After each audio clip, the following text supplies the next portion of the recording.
Chapter 1. Arizona Territory. The town of Pueblito Verde was full of sinners. So was every other town. The farther west a man traveled, the more sinners he encountered.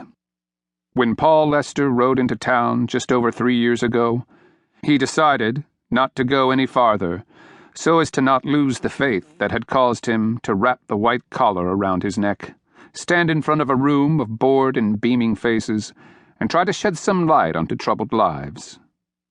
Paul had seen more than his share of sin before finding his calling, and had seen plenty more since his arrival in Pueblito Verde.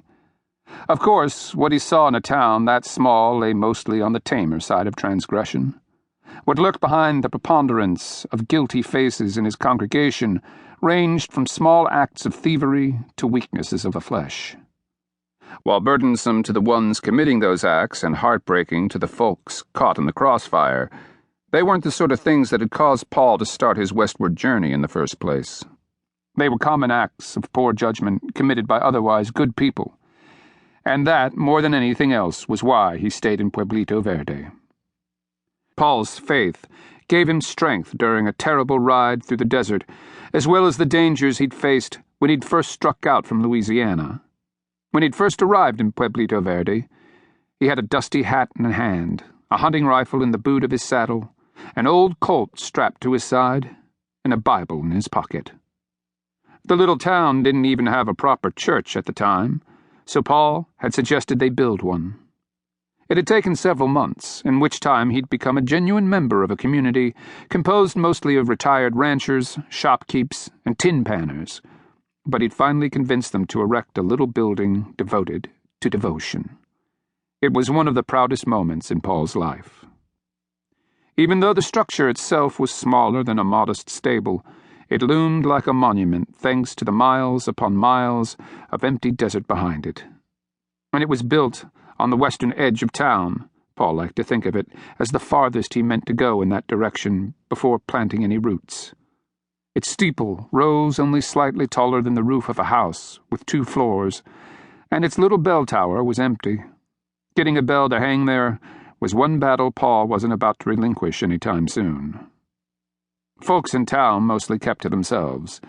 That is, until Paul started organizing suppers, dances, and any other get-togethers he could justify. When he ran out of ideas, he drew from memories of similar events thrown by the church in the bayou town where he'd been raised. Although the church was poorly attended at first, Pueblito Verde eventually came around to Paul's train of thought. Either that, or they'd simply given in to his constant begging for people to join him in whatever merriment he devised. To date, the most popular gathering was Easter Sunday, when all the women put on their fanciest clothes, the children's faces were scrubbed, and everyone was stuffed full of ham by the time the sun went down. Men fired their guns in the air to celebrate most anything. That was something Paul had discouraged at first, but in the spirit of picking his battles, he relented and allowed a pleasant day to end on a rowdy note. Folks generally took kindly to Paul's ministry. Rather than press too hard to enforce every single rule as decreed in the good book, he stuck to the broad strokes and filled in where he could.